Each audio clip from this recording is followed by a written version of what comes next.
I bring that up as far as I was talking originally about hearing this story about kids being human trafficked for the purpose of harvesting organs, not so much as like selling them as sex slaves, you know what I mean? Which is the norm, the typical cliche thing that we hear that goes with that.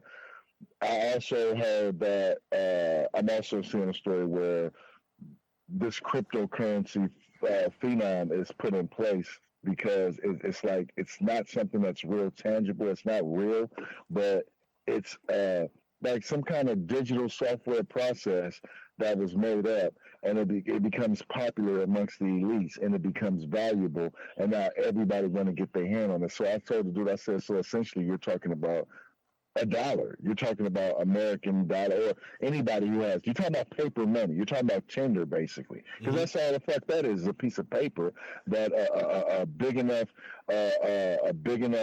movement of people was able to say, hey, this is what we're using to trade goods, to exchange goods or paper goods, and it has X amount of value. It became popular. Now everybody feels that our dollar amount is more valuable than whoever else dollar amount. Well, it's different, from just kind of, and that's kind of like it is. But see, with cryptocurrency, there is no centralized banking system. So there's so the value of a Bitcoin is the value of the Bitcoin wherever it's at in the world. Whereas a dollar may have a different value in a euro, it may have a different value in a rupee, it may have a different value in whatever kind of other currency, a peso, whatever. Right. Where Bitcoin is Bitcoin no matter what. So if you got, if it costs $1,000 to buy one Bitcoin, whatever the value of that in peso is what you're going to pay to get one Bitcoin. Whatever it is in the United States dollar, a euro, a rupee, or whatever, it's always going to be the same price.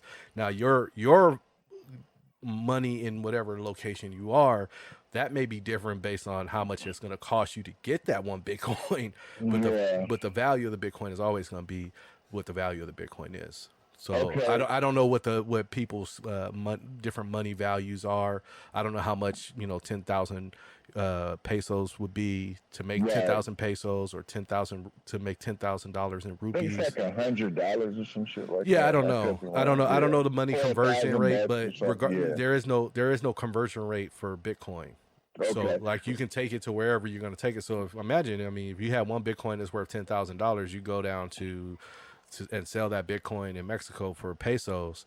You living high off the hog, because I know their money is a lot less than ours. Right. You sell it in America, it's 10,000. It's still $10,000. I mean, it's kind of backed by the U.S. Yeah, it's kind of backed by the U.S. dollar, but it's not really tied into the U.S. dollar in a finite way. Right, but what I'm saying is essentially that's how people in other countries who their currency is significantly of lesser value than ours. That's how when in their currency they're, let's say, a millionaire by 1 million, 2 million, they live high off the hog for a long time, and their families will be set for a longer time in that country. Yeah. But if you come over here, you got about 2 years before you asked out, bro. It's just the value of our dollar is different regardless of what the Bitcoin value is. Right. It depends on what your regional currency is when you transfer that Bitcoin out. So if it's more beneficial to keep that money in American dollar, then you'll have this much, and then you bring it back over. It may double your money because the conversion rate from American dollar to whatever other country may be different. Versus, I think the euro. I don't know where the euro is at now, but at one point in time it was. It costs $1.75 to make 1 euro, so you know what I mean. So you would lose money. Give or take, you would lose money converting. You would want to convert it into euro. You know what I mean? Okay. Because you make more money out of it.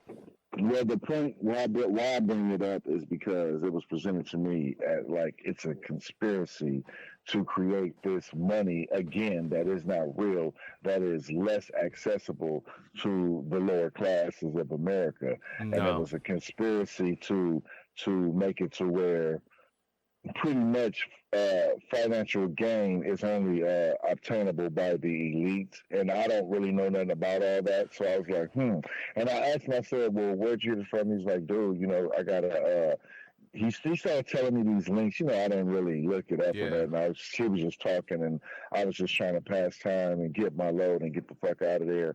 And he just started talking to me, so I was like, yeah, well, entertain this cat until they, start loading us and get us going. Yeah. But as far as cryptocurrency and keeping it away from the lower class people in America, that's actually incorrect. I would say it would be more of the opposite, because a lot of these big banks and politicians, they don't want cryptocurrency to be institutionalized, really, because that's gonna mess with their money. Yeah, that's what I'm saying. That would be equivalent to, I guess, that would be kind of equivalent to the streaming era taking over music, and replacing the record label. You know what I'm saying? Or just music. Period. Why would a corporation want that? You know what I'm saying? Yeah. Why would Rhino didn't want the CD? You know what I mean? You know what I mean? So it's like VHS tapes did not want the DVD. Yeah. You know what I mean? So I didn't see where it don't matter. The motherfucker was just talking, and it made me think about what you had put forth. Like, man, let's do a podcast on conspiracy theories. And when he started talking about it, I was like, this dude Flex just says that we're going to do a podcast about conspiracy theories. Grind thirsty. Yeah, yes, sir. Yo, it's the ugly. I'm about to break it. Man, fuck that. Check it out. Power and momentum, vocal bullets bring the host to your building. Same time feed the souls of your children. Closed minds get exposed to the vision. Same time double-edged sword to the throat of the serpent and kingdom. Kinda hard not to walk in the blues. Hard to walk the avenues where they ain't got no shoes. So we change the method.